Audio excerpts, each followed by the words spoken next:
Eu vou contar um pouquinho como que eu saí de um emprego fixo na área de educação para viver integralmente de atendimentos com a psicologia clínica. Para vocês entenderem um pouquinho da minha história, eu fui, né, uma criança e uma adolescente, primeiro, extremamente tímida.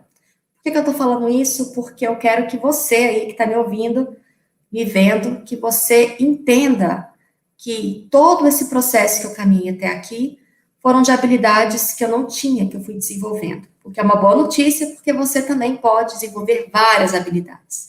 Então, eu era uma criança extremamente tímida, tímida do tipo que quando estava na aula e às vezes eu tinha uma dúvida de um conteúdo, eu não tinha coragem de abrir a boca e perguntar para os professores. Eu também fui uma adolescente, uma criança acima do peso, eu sofri bullying, então tinha um monte de situações aí que dificultavam a minha interação. Tal. E no final da minha adolescência, já no ensino médio, não tinha muito isso de vai para uma faculdade, não tinha essa preocupação na minha história familiar. Então, era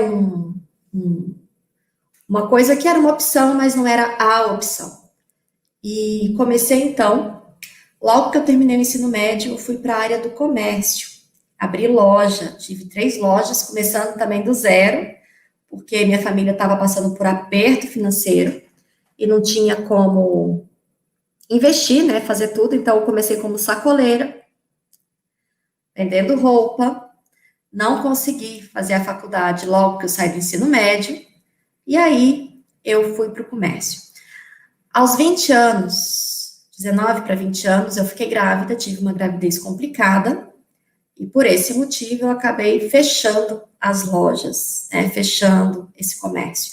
E aí sim, eu fui por uma questão de mudança, de buscar um outro caminho, aí eu fui fazer meu curso superior, que não foi em psicologia. Por que não foi? Eu fiz 2 vestibulares, um para psicologia e outro para pedagogia. A mensalidade do curso de pedagogia era mais barata. E aí eu consegui fazer minha matrícula no curso de pedagogia, por ser de menor duração, menor um pouco do que o curso de psicologia, e porque financeiramente era mais viável. E aí fui para o curso de pedagogia. 2007, finalzinho de 2007, me formei, em 2008 comecei a atuar na pedagogia, e deixei esse sonho, né, mais uma vez aí da psicologia, que não deu, ficou guardadinho ali. E aí fui trabalhar como contrato temporário na Secretaria de Educação do Distrito Federal. Por um ano eu tinha um contrato garantido, dei aula para crianças e foi uma experiência muito interessante. Paralelo a isso, eu estava deixando alguns currículos em algumas universidades, eu queria dar aula no ensino superior. O curso de pedagogia abriu muito a minha cabeça para o poder de transformação da educação. E no finalzinho de 2008, em novembro, para ser mais precisa, eu fui chamada para fazer algumas etapas aí de um processo seletivo em uma universidade. E aí eu fui aprovada nas etapas e comecei a trabalhar como coordenadora geral de uma das maiores universidades do Brasil. Foi incrível, porque aquela preocupação que nós temos quando a gente sai da faculdade, será que eu vou conseguir trabalhar, entrar no mercado profissional? Então, eu consegui e fui para o ensino superior, comecei como coordenadora e, na sequência, eu fui trabalhar como professora também. E aí, dei aula no curso de pedagogia, dei aula no curso de psicologia, e foi uma experiência incrível trabalhar aí com a didática no ensino superior, preparando aí jovens, só fechando aqui de vez o Instagram, preparando aí jovens, né, não só jovens, pessoas que estavam ali fazendo a graduação. Foi uma experiência incrível, só que em 2010 a universidade passou por uma mudança de diretoria local. A empresa, a sede, né, a sede da universidade que eu trabalhei fica em São Paulo, e aí passou por uma mudança na diretoria local. E aí eu comecei a ter alguns problemas. A primeira dificuldade que eu tive foi que eu recebi um convite, daqueles convites assim, tipo intimação, aqueles convites, assim, que a gente não tem muito como recusar. Uma das diretoras falou assim, Aline, eu preciso de você numa área administrativa, porque está tendo um problema, e ela me fez esse convite, eu não podia recusar esse convite. De benefício, eu receberia o quê? Um aumento salarial. Eu falei, tá bom, estava precisando, e aí eu fui para uma área administrativa. Com essa mudança da diretoria, tinha um diretor que começou a fazer alguns pedidos que eu não podia atender, porque passava aí pela diretoria de São Paulo, minha chefia ficava em São Paulo. E aí, com isso, quando eu fiz algumas negativas, eu comecei a ser perseguida no meu trabalho. Eu tinha uma equipe de mais ou menos 50 funcionários, atendia vários alunos. Na ocasião, a unidade chegou a ter 17 mil alunos, muita gente, e 50 funcionários, e aí, de repente, esse diretor começou a falar mal do meu trabalho para a equipe, falar mal do meu trabalho para os alunos, e aí isso foi minando a minha energia, aquilo foi me desestimulando. Sabe o que é acordar de manhã, ou quando chega domingo à noite, você não tem vontade de ir para o trabalho? Sabe o que é você ir para o trabalho, querendo voltar para casa e querendo que chegue logo o final de semana para não ter que trabalhar? Eu que sempre gostei muito do que eu fazia, gostava muito de ter criatividade, de coordenar eventos acadêmicos, jornadas acadêmicas, de trabalhar com a atividade de extensão. De repente, eu estava ali numa atividade administrativa e, para piorar, sendo aí perseguida no trabalho. E estava muito difícil. Aí, em 2013, eu tomei uma decisão. 2013 foi um marco. Primeiro, que eu passei por um processo de luto. A minha mãe, ela ficou doente, faleceu. Eu já tinha me programado para... Eu não podia pedir demissão, porque eu precisava do emprego, eu precisava do salário. Eu sou mãe, e meu filho estava no colégio, tinha várias obrigações e tal, e eu não podia simplesmente pedir demissão. E aí eu decidi que eu ia tirar o máximo de proveito que eu conseguisse daquele momento que estava sendo difícil. Então, passei por um processo de luto.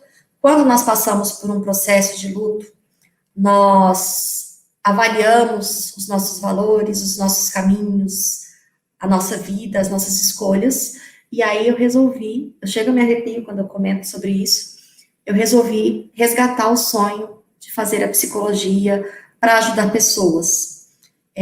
Que pessoas? Pessoas com dificuldades de lidar com questões pessoais, pessoas com sofrimento e adoecimento emocional e mental. E aí eu fui para psicologia. Em 2013 eu comecei o meu curso, eu tive aproveitamento do curso de pedagogia, e aí eu consegui ter um novo motivo para enfrentar as dificuldades que eu estava tendo ali no meu trabalho. Quando eu comecei a estudar, uma situação lá no trabalho que já estava difícil, ficou ainda mais difícil, porque o diretor não queria que eu estudasse, que eu crescesse, queria minar realmente a minha energia e tudo. Mas aí eu enfrentei as dificuldades, eu chegava de manhã 8 horas para trabalhar e chegava em casa só às 23 horas da noite, então passava o dia inteiro no trabalho e depois no mesmo local do trabalho estudando. E tive a oportunidade de fazer o curso de psicologia, aproveitando aí um desconto de funcionário. Em 2016, no finalzinho, em dezembro, eu concluí o meu curso de psicologia, e foi, assim, uma das melhores escolhas que eu fiz na minha vida. 2017, eu estava decidida, determinada, que eu iria começar os atendimentos, que eu iria viver, assim, do meu sonho. E aí, peguei meu CRP e comecei a mandar mensagem nos grupos de WhatsApp. Eu não sabia muito bem como começar a carreira. Por quê? Eu não tinha dinheiro para montar meu consultório. Eu não tinha disponibilidade total de tempo, porque eu precisava fazer uma transição de carreira. Eu não podia simplesmente abrir mão do meu trabalho. E aí, eu tinha flexibilidade, era um ponto positivo. Comecei a mandar currículo e mensagem nesses grupos de WhatsApp, e apareceu a primeira clínica que estava precisando de um psicólogo. Só que essa clínica ficava muito longe da minha casa. Ficava 100 quilômetros entre ida e volta. Mas mesmo assim, eu estava combinada lá com a dona da clínica que eu começaria os atendimentos na sexta-feira, 8 horas da manhã, saía de madrugada de casa, pegava o carro, ia até a clínica, e aí chegava na clínica e acontecia, não tinha pacientes. E assim, foram algumas vezes, né, eu chegava para atender e não tinha pacientes. E eu ficava ali na clínica, cumprindo o meu turno, cumprindo o meu horário. Tinha outro ponto também, a dona da clínica me disse que o valor da sessão seria R$ 120. Atendi alguns convênios, mas que a maior demanda era particular, só que não apareceram os pacientes. Tive o primeiro atendimento ainda nessa clínica, o que foi um marco para minha carreira. Porque quando a gente sai da faculdade, a gente sai com aquele frio na barriga, aquele frio bom, aquela expectativa de começar. E aí eu fui, atendi o meu primeiro paciente, só que ele pensava que era só um atendimento. Ele não sabia que era um processo, né? Era seriado, era processual. E aí eu fiz esse primeiro atendimento, só que eu não saí correndo da clínica para entrar no meu trabalho e não ter pacientes. E aí o que aconteceu? Eu comecei o mesmo processo, distribuir mensagens no WhatsApp, se alguém sabia de alguma clínica que estava precisando de psicólogo, e aí eu consegui uma outra clínica para iniciar meus atendimentos. Ficava um pouco mais perto, e aí comecei em maio de 2017 a atender nessa outra clínica. E com isso, né, eu estava trabalhando em 2 empregos, eu tinha um propósito que era, quando eu conseguisse ter a mesma renda do meu trabalho fixo, a mesma renda que eu tinha do trabalho fixo com os atendimentos, aí eu já estava me preparando, né, para isso, para poder sair do meu trabalho e viver só da psicologia. Só que quando eu cheguei nessa clínica nova, tinha era atendimento por convênio também tinha os atendimentos particulares, que também era o preço de R$ 120 a sessão. Só que na prática, a sessão saía às vezes por menos de R$ 30, porque os convênios estavam pagando muito pouco, a maior parte das demandas eram de convênios, e aí era inviável também ficar só atendendo o convênio. E esse valor de R$ 120 não era bem R$ 120, porque a clínica fazia o preço social. Então, era impossível, inviável, só com essas condições, viver da psicologia. E para piorar a situação, a clínica que eu trabalhava demorava muito para fazer os pagamentos. Eu não sei se vocês são psicólogos e atendem aí, se vocês passam por essas dificuldades. Coloca aí nos comentários se vocês enfrentam essas dificuldades também. Às vezes eu demorava para receber uma sessão 3, 4, 5 meses. Então, eu não tinha, com a psicologia, uma renda regular e estável. Primeiro, eu nunca sabia quanto que eu ia receber, quanto que eu ia ganhar. Era totalmente fora do meu controle. Eu fazia os atendimentos, mas não tinha ideia de quando que eu ia receber. E aí eu via cada vez mais distante o meu sonho de viver da psicologia, de sair do meu trabalho, de não ter mais chefe. Estava difícil. E no finalzinho de 2017, início de 2018, eu tive uma grande decepção, assim, passei por um grande problema. Eu descobri que essa clínica que eu estava trabalhando não estava passando para mim adequadamente os repasses. Ou seja, eu trabalhava e a clínica não estava me pagando. Então, eu estava ali com uma situação muito delicada. A minha agenda estava já cheia com os dias que eu podia ter atendimento. Então, eu tinha um bom vínculo com os meus pacientes. Eu consegui, mesmo com pouco tempo de formada, ter um bom vínculo, fazer um bom trabalho, ver resultados. Atendia de 8 horas da manhã até as 21 horas da noite, 2 vezes na semana. Só que, para eu conseguir ampliar minha agenda e viver só da psicologia, eu precisava receber. E isso não estava acontecendo. E aí, em 2017, início de 2018, eu tomei uma decisão de ficar nessa clínica até terminar alguns processos com os meus pacientes e conseguir aí viver só da psicologia. Só que eu não tinha consultório. Então, isso foi um grande problema, porque na minha cabeça era assim, você sai da faculdade, e aí o que sobra pra gente? Montar o nosso consultório ou trabalhar na clínica de alguém. Ninguém me ensinou na faculdade como viver da psicologia, quanto cobrar por uma sessão, como fazer organização financeira e planejamento. Então, eu tive que ir aprendendo isso, fazendo cursos, aprendendo com tentativa e erro, até achar esse caminho. E aí, quando foi em 2018, ainda conciliando a clínica que eu trabalhava com o meu trabalho, teve um dia, um desses dias que eu falei, que chega domingo e você não tem vontade de ir para o trabalho no dia seguinte, porque cada vez ficava pior o meu relacionamento com esse diretor, com esse chefe que eu tinha lá. E aí teve um dia que eu acordei numa segunda-feira e que eu pensei, é hoje, é hoje. Hoje eu vou conversar com esse diretor e vou junto com ele propor um acordo para que eu conseguisse a minha demissão. Ele já tinha tentado várias vezes me demitir e ele não conseguia. E aí eu fui até a universidade, conversei com ele, falei, por favor, me demite. Ele falou, Aline, não dou conta. Eu já tentei. Eu falei, numa conversa muito franca, muito aberta, eu falei, vamos fazer junto o e-mail, vamos pedir a minha demissão. Por que eu queria essa demissão? Porque foram 9 anos de trabalho. E ali eu vi a possibilidade de montar o meu consultório. Eu não sabia que não precisava montar um consultório para viver da psicologia. E aí, o incrível é que fizemos esse e-mail e em dezembro de 2018, a minha demissão saiu. E aí eu vi a possibilidade real de, com a minha rescisão, com FGTS, com multa, com tudo, com férias, de ter um dinheiro para montar o meu consultório de psicologia. Eu me vi muito próxima da realização do meu sonho. Só que, em fevereiro de 2018, depois que eu já tinha recebido as verbas, já tinha ali me desligado da outra clínica que eu trabalhava, já estava me planejando. Teve um dia de manhã que eu acordei, fui na padaria comprar um pão, na sequência eu passei na farmácia, na padaria eu paguei com dinheiro, na farmácia eu passei com cartão. E na hora que eu fui passar o cartão, deu não autorizado. Não é, tem alguma coisa muito errada. E aí eu fui para pedir de novo para o rapaz, falei, você passa de novo, tem alguma coisa errada. E ele passou de novo, deu não autorizada de novo. E eu pensava, na minha cabeça só me ocorria isso. Eu tenho dinheiro, minha rescisão estava toda na minha conta. Toda na minha conta. Como que está não autorizado?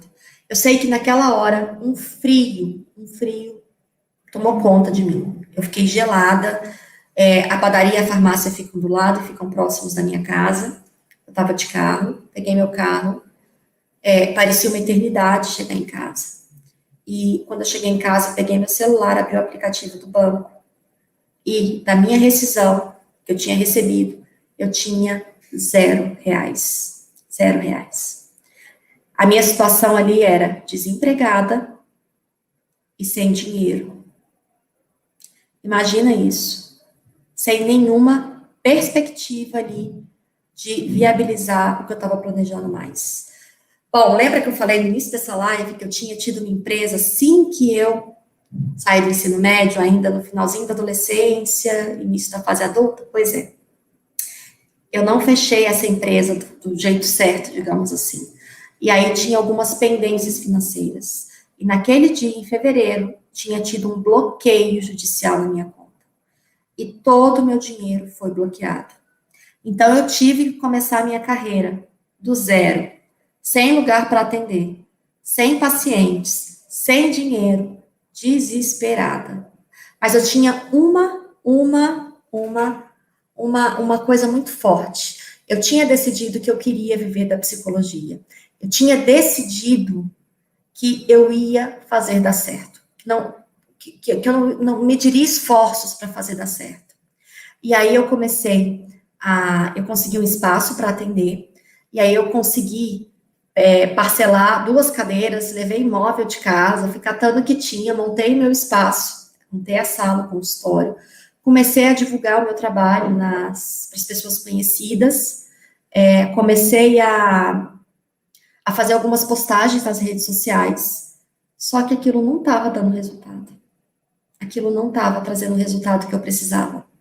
E aí eu fui estudando técnicas de divulgação, de marketing offline, de marketing online, e fui me posicionando na internet, e fui fazendo com que eu ficasse conhecida para as pessoas próximas e para as pessoas que estavam precisando procurando um psicólogo também, e aí começaram a surgir os primeiros pacientes.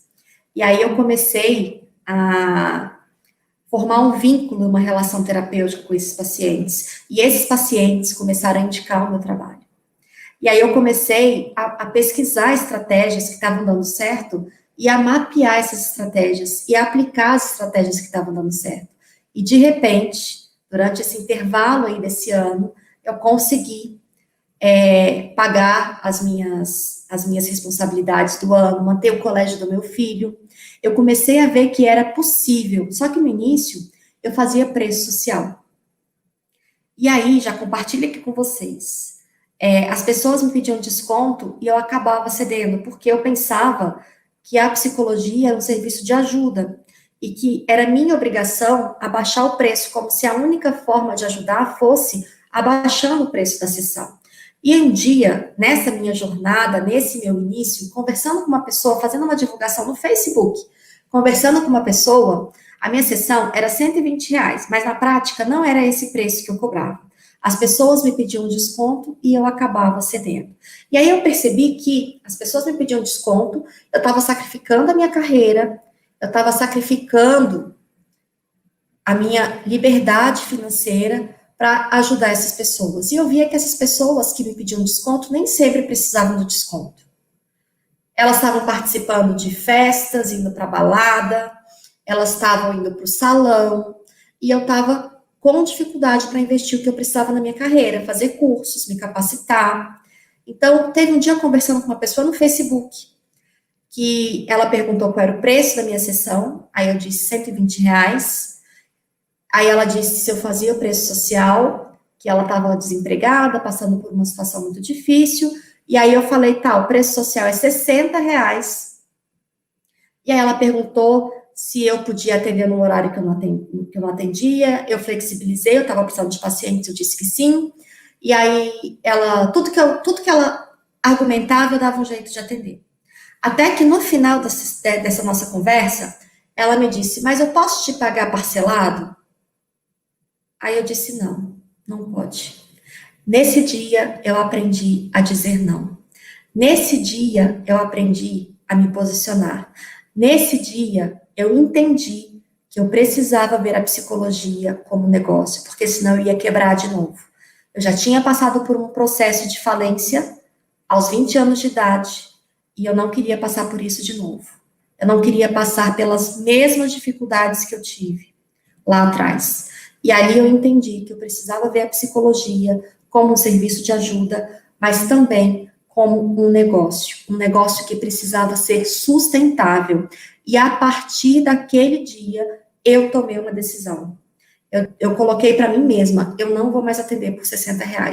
A partir de agora, a minha sessão é R$ 120. E sabe o que aconteceu quando eu fiz isso? Para minha surpresa, porque na ocasião eu tinha aquelas vozinhas, né, que vinham em mim e falavam assim: você não vai ter pacientes, as pessoas não têm dinheiro para pagar, você tem pouco tempo de formada, você tem pouca experiência, você tem que cobrar barato para ter pacientes. Mas ali naquele dia eu resolvi deixar essas vozinhas de lado. E aí aumentei a minha sessão para R$ 120. E para minha surpresa, porque eu pensava que seria difícil, assim, aí sim eu comecei a ter uma agenda estável. Aí sim eu comecei a atrair pacientes que poderiam pagar pelo preço da minha sessão. Aí eu comecei a receber indicações de pacientes que já tinham uma percepção do valor da minha sessão. E aí eu comecei a ver a possibilidade de ter renda com a psicologia. Mas tinha uma outra vozinha também que estava ainda ali forte. Aquela vozinha que diz pra gente assim: você precisa começar atendendo convênios. E de fato, eu comecei atendendo convênios. Eu só parei de atender convênios, na verdade, esse ano. Por quê? Porque existe possibilidade dentro de um modelo de negócio de você ter um faturamento com convênio. Só que eu quis esse ano encerrar com atendimentos do convênio, não só pelo preço, mas também pela burocracia que é, pelo trabalho, enfim. Mas lá na ocasião ainda eu estava atendendo convênios. E aí os pacientes foram chegando, minha agenda foi enchendo, e aí eu comecei a viver da psicologia. Eu comecei gradativamente a fazer uma renda certa, frequente, a ter pacientes particulares, a ter pacientes do convênio também me indicando. Eu consegui investir na minha carreira, eu consegui fazer cursos que fizeram com que eu melhorasse o meu vínculo terapêutico com os meus pacientes, com que eu conseguisse ter resultados. E eu fui mapeando, eu fui separando todas as estratégias. Eu trabalhei incansavelmente, eu estudei incansavelmente todas as estratégias que davam certo para manter esse paciente da primeira à última sessão dentro de um processo terapêutico. Eu comecei a entender que para viver da psicologia, eu precisava ter um preço sustentável e me manter firme na cobrança desse valor da minha sessão. E os pacientes foram percebendo a utilidade e foram me indicando. E eu fui criando uma reputação. E eu fui aumentando o meu rendimento. Eu fui aumentando a minha retirada mensal. Eu fui aumentando o meu faturamento. E hoje, eu estou aqui porque nós estamos na jornada nas lives de aquecimento. E durante todo esse evento, durante todas essas lives, eu quero mostrar para vocês estratégias que deram certo.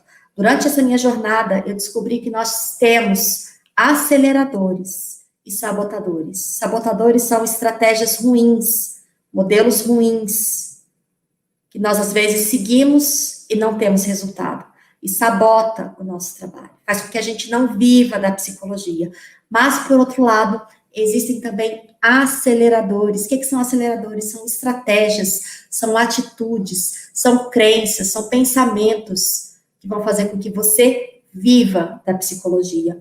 Quando eu descobri a calar esses sabotadores que estavam dentro de mim, das minhas crenças, na minha cabeça, e eu consegui desenvolver estratégias que aceleraram o meu processo, eu posso dizer para você hoje, que está aqui comigo, está vendo esse vídeo, que hoje eu consigo viver integralmente da psicologia clínica.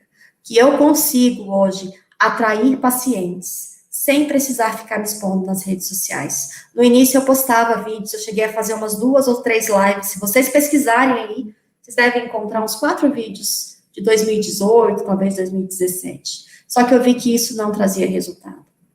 E aí, com estratégias certas, colocando os sabotadores longe da minha prática profissional, eu consegui ir gradativamente aumentando a minha renda de 0 para 1.000, para 2.000, para 5.000, para 8.000. E cheguei a ter faturamento mensal de até 16 mil reais, vivendo só de atendimentos com a psicologia, sem ter que fazer outras coisas para complementar minha renda. E hoje, eu posso dizer para você que está aqui comigo que sim, que é possível você viver da psicologia. E eu quero que você me acompanhe aqui nessas lives, que eu vou te contar quais são esses aceleradores e quais são esses sabotadores. Então, é isso. Para você que não me conhecia, para você que chegou agora no meu perfil, para você que está me conhecendo hoje, eu sou uma pessoa que fui já extremamente tímida, que passei por um processo de falência, que fui perseguida por um chefe, que me vi de repente sem nada, começando uma carreira do zero, depois de uma transição de carreira. Passei por inúmeras dificuldades. Ouvi de vários colegas que era normal cobrar preço social. Ouvi de vários colegas que era normal receber de forma irregular.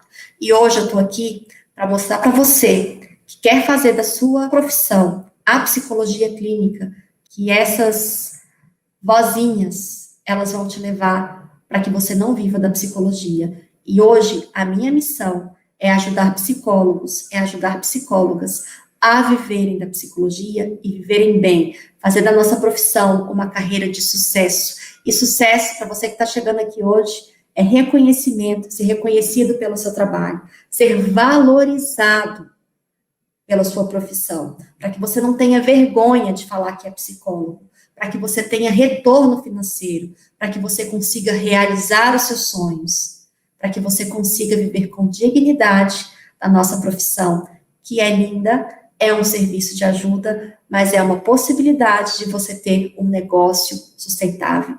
É a possibilidade de você pagar o colégio do seu filho, é a possibilidade de você casar, é a possibilidade de você fazer a viagem dos seus sonhos, é a possibilidade que você tem de ir realizando tudo aquilo que você planejou com estabilidade.